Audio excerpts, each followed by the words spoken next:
Hello friends, ഇന്ന് നമ്മൾ നോക്കാൻ പോകുന്നത് സീക്വൻഷ്യൽ ഗെയിംസിനെ കുറിച്ചിട്ടാണ്. സീക്വൻഷ്യൽ ഗെയിംസ് എന്ന് പറയുന്നത് it's A part of game theory അല്ലേ? എന്താണ് ഗെയിം എന്ന് നമുക്ക് നോക്കാം. Game is a formal description of a strategic situation. Game, which mainly referred to as, it is a formal description of a strategic situation. And what do you mean by game theory? The game theory is a formal study of decision making where the several players must make choices that potentially affect the interest of other players. ഇനിയാണ് നമ്മൾ sequential ഗെയിമിലേക്ക് കടക്കാൻ പോകുന്നത്.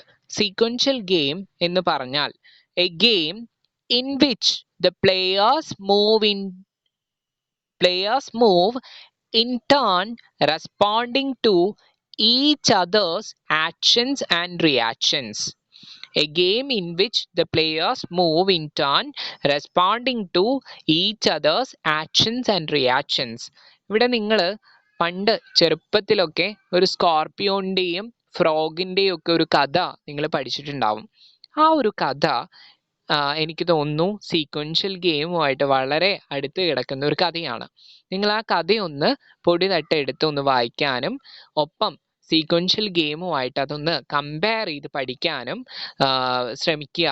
ശ്രമിക്കുന്നുണ്ടു. കാരണം എനിക്ക് തോന്നുന്നു most of ഈ ഒരു കഥ സ്കോർപിയോൻ്റെയും അതേപോലെ തന്നെ ഈ ഒരു തവളയുടെയും ഫ്രോഗിൻ്റെയും ജീവിതവുമായി ഒരു കാലത്ത് ജീവിച്ചിരുന്ന ഫ്രോഗിൻ്റെയും സ്കോർപിയോൻ്റെയും ജീവിതവുമായി അടുത്ത് കിടക്കുന്ന ഒരു കാര്യമാണ് എന്നാണ് പറയുന്നത്.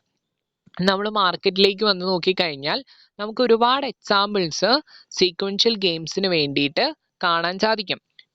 Four example, Cournot model of supply, Stackelberg model, advertising decision by firm and response by its competitor, the entry deterring investment by an incumbent firm and the decision whether the market by a potential competitor, the new government regulatory policy and the investment and output response to the regulated firms. ഇത്രയും കാര്യങ്ങൾ examples ആയിട്ട് sequential ഗെയിംസിൻ്റെ examples ആയിട്ട് നമുക്ക് കാണാൻ സാധിക്കും. So sequential game എന്ന് പറഞ്ഞു കഴിഞ്ഞാൽ നമ്മുടെ ദൈനംദിനമായ ജീവിതത്തിൽ ചില സമയങ്ങളിൽ വന്നു പോകുന്ന അതേപോലെ തന്നെ നമ്മൾ മാർക്കറ്റ് ബിഹേവിയർ ഒക്കെ ഒന്ന് അനലൈസ് ചെയ്ത് കഴിഞ്ഞു കഴിഞ്ഞാൽ ഒരുപാട് തവണ നമ്മുടെ മാർക്കറ്റ് ബിഹേവിയറിനേക്ക് സ്വാധീനിക്കാൻ സാധ്യതയുള്ള ഒരു ഗെയിമാണ്, ഒരു കളിയാണ് സീക്വൻഷ്യൽ ഗെയിം എന്ന് പറയുന്നത്. So the main important point or the key point of the sequential game is to think the possible actions and rational reactions of each player. Is to think the possible actions and rational reactions of each player. ഇന്ന് നിങ്ങൾ കാണുന്നുണ്ടായിരിക്കും ഒരു product choice problem, ഒരു പേ of matrix നിങ്ങൾക്ക് കാണാൻ സാധിക്കും. ഈ പേ of matrix ആണ് നമ്മൾ നാഷ് ഇക്വിലിബ്രിയം പഠിക്കുന്ന സമയത്ത് നമ്മൾ ഓൾറെഡി ഡിസ്കസ് ചെയ്തത്. ഇതിൽ പറയുന്നത് എന്താ? The problem involves two companies facing a market in which two new variations of breakfast cereal can be successfully introduced as long as each firm introduces only one variation. And ഇനി നമ്മൾ കുറച്ചും കൂടി ഒന്ന് advanced ആയിട്ട് അല്ലെങ്കിൽ കുറച്ചും കൂടി ഒന്ന് മോഡിഫൈഡ് ആയിട്ടുള്ള ഒരു പ്രൊഡക്റ്റ് ചോയ്സിനെ കുറിച്ച് അല്ലെങ്കിൽ പ്രൊഡക്റ്റ് ചോയ്സ് പ്രോബ്ലത്തെ കുറിച്ച് നമ്മൾ മനസ്സിലാക്കാൻ പോവുകയാണ്. സോ അതിൻ്റെ ഭാഗമായിട്ട് നിങ്ങൾക്കറിയാം ഇവിടെ എന്താണ്, ഫേം 1 ഉണ്ട്, അതേപോലെ തന്നെ ഫേം 2 ഉണ്ട്.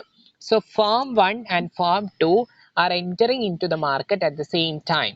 സോ അവരെന്ത് ചെയ്യാണ്, സെയിം ടൈം അല്ല, പക്ഷെ അവർ മാർക്കറ്റിലുള്ള 2 ഫേംസ് ആണ് എന്നാണ് പറയുന്നത്. സോ അവരെന്ത് ചെയ്യുന്നു, ക്രിസ്പി, സ്വീറ്റ്, ഈ 2 പ്രൊഡക്റ്റുകളാണ്, ക്രിസ്പിയും സ്വീറ്റും ഈ 2 പ്രൊഡക്റ്റാണ് ഉൽപ്പാദിപ്പിക്കാൻ പോകുന്നത്. സോ ഫേം 1ഉം ഫേം 2ഉം ഒരേ സമയം എന്ത് ഉൽപ്പാദിപ്പിക്കുകയാണ്, ക്രിസ്പി ഉൽപ്പാദിപ്പിക്കാൻ പോവുകയാണ്. സോ ഫേം 1ഉം ഫേം 2ഉം ഒരേ സമയം ക്രിസ്പി ഉൽപ്പാദിപ്പിക്കുമ്പോൾ അവർക്ക് കിട്ടുന്ന ഔട്ട്പുട്ട് എന്ന് പറയുന്നത് അല്ലെങ്കിൽ പ്രോഫിറ്റ് എന്ന് പറയുന്നത് -5 and -5 ആയിരിക്കും. ഔട്ട്പുട്ട് ഓർ പ്രോഫിറ്റ് -5 or -5 ആയിരിക്കും. ആൻഡ് ദെൻ ഒരേ സമയം അവർ എന്ത് ചെയ്യാണ്, സ്യൂട്ട് ഉൽപ്പാദിപ്പിക്കാൻ പോകുമ്പോഴും അവർക്ക് കിട്ടുന്നത് -5 and -5 തന്നെ ആയിരിക്കും. ഇനി നിങ്ങൾ നോക്കൂ, ഫേം 1 ക്രിസ്പിയും ഫേം 2 സ്വീറ്റും. ഫേം 1 ക്രിസ്പിയും ഫേം 2 സ്വീറ്റും ഉൽപ്പാദിപ്പിക്കുന്ന സമയത്ത് 10-20 ആയിരിക്കും അവർക്ക് കിട്ടുന്നത് എന്നാണ് പറയുന്നത്. ഔട്ട്പുട്ട് എന്ന് പറയുന്നത് 10-20 ആയിരിക്കും. ദെൻ ഈ സമയത്ത് നിങ്ങൾ നോക്കണം, ഫേം 1 സ്വീറ്റും ഫേം 2 ക്രിസ്പിയും ഉൽപ്പാദിപ്പിക്കുന്ന സമയത്ത് അവർക്ക് കിട്ടുന്ന 20-10 20-10 എന്ന രീതിയിലായിരിക്കും. ഇവിടെ നിങ്ങൾ നോക്കണം, സോ മോഡിഫൈഡ് പ്രൊഡക്റ്റ് ചോയ്സ് പ്രോബ്ലത്തിൽ പറയുന്നത് എന്താ, the both firms in ignorance of each others intentions must announce their decisions independently and simultaneously. In that case, both firms will probably introduce the suit cereal and will lose money. And now that the firm 1 can gear up its production faster and introduce its new cereal faster, so we can see there is a sequential gain. So the firm 1 introduces a new cereal and firm 2 introduces one. When markets its decision, firm 1 must consider the rational responses of its competitor. It knows whichever the cereal it introduces, the firm 2 introduces the other kind. Thus, when the firm 1 introduce the suit and firm 2 will respond to introduce the crispy cereal. So sometimes the sequential games are easier to visualize. Sometimes the sequential games are very easier to visualize if we represent the possible moves in the form of a decision tree. So ഇതാണ് നിങ്ങൾ കാണാൻ പോകുന്ന decision tree എന്ന് പറയുന്നത്. So decision ട്രീയിൽ നിങ്ങൾക്ക് കാണാൻ സാധിക്കും എന്താണ്, ഫേം 1 ഉണ്ട്, ഫേം 2 ഉണ്ട്. ഫേം 1 എന്ന് പറയുന്നത് in the figure shows that the possible choices of firm 1 എന്ന് പറയുന്നത് ഏതാ, ക്രിസ്പിയും